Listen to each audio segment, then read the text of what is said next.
What's up, guys? Welcome back to the Howdy Podcast. I'm one of your hosts, Bryce Fisher. We're still here at the 98th Annual National FA Convention and Expo, and our next guest is a special one for me, my very own high school ag teacher, Miss Melissa Rosenbusch-Spicer. She's here with us. Miss Rosenbusch, how are we feeling? Are we good to be here? We're great. I tell you what, this is a spectacular event and always something, even as an ag teacher and now as a retired ag teacher and part of the industry and corporate world, I am thrilled to be here.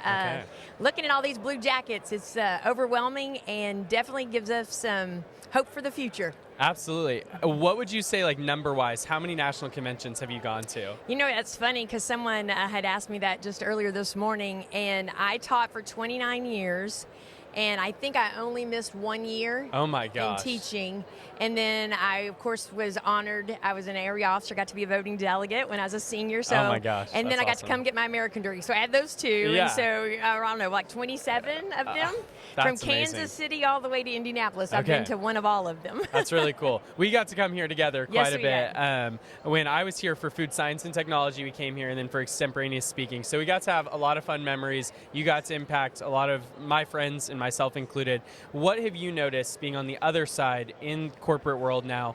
How does FFA prepare people for higher education and for a career? What does that look like? Well, you know, it's one of the things that as traveling now on the other side of the classroom, so to speak, I run into youth across the nation, and hands down, without a doubt, that our FFA members, ag education youth, are the best. They're well equipped. They're poised. They're well spoken, respectful. They are truly what we're, training and molding into be what will run our world in the future. And they're like none other. They really are. I mean, they're a step above. They're prepared. I was talking to an ag teacher in the hall earlier, and he was preparing his Partly Pro team and going to the semifinals and talking about that. The steps of semifinals in the morning and then finals if they make it to the next one and across the stage.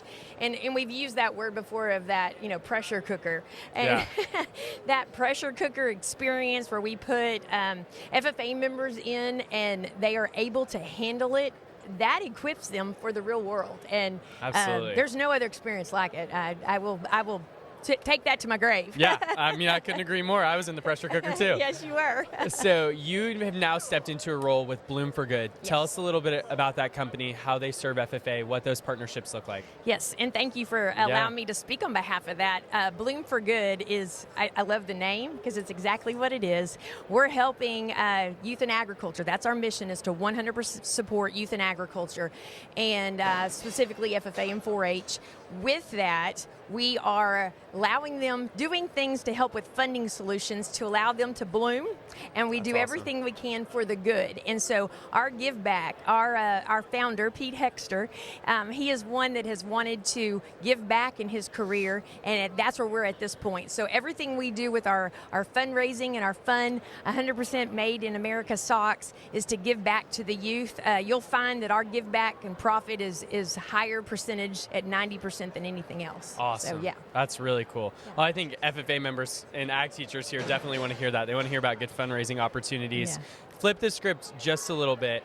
You have gotten to help a lot of students, seniors in high school, think through what it looks like to choose a college and to choose an education, or to maybe go straight into the workforce. Sure. What do you think, if you could talk to every senior FFA member here, what do they need to know about that process? How do they need to think about that? I think one of the things, and you'll probably remember because we did this with you, Bryce, in class, but I think one of the things is really have a direction. I know it's going to change, and you just need to make sure that you're going in the right direction. You could change a degree at some point, you could change a career path, but as long as you do the research, and you need to find out. I always use this as an example.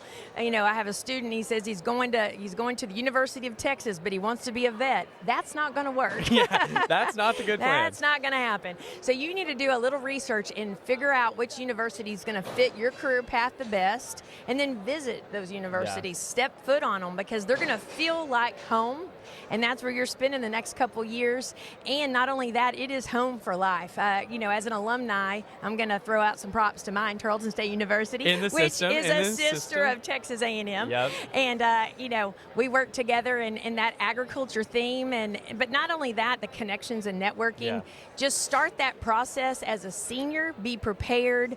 When you graduate, you should have already been accepted and be ready to go. You don't need to be planning this summer after you graduate. Absolutely. Yeah. Could not agree more. Well, Ms. Rosenbusch, I'm really thankful for the impact you've had on my life, the impact you've had on so many lives, like so many ag teachers here, and the work you continue to do in Bloom for Good. Thank you. But thank you guys so much for joining us on another episode of the Howdy Podcast. We'll be back soon, hanging out here at the 98th Annual National Vet Convention Expo. Thanks, and gig 'em.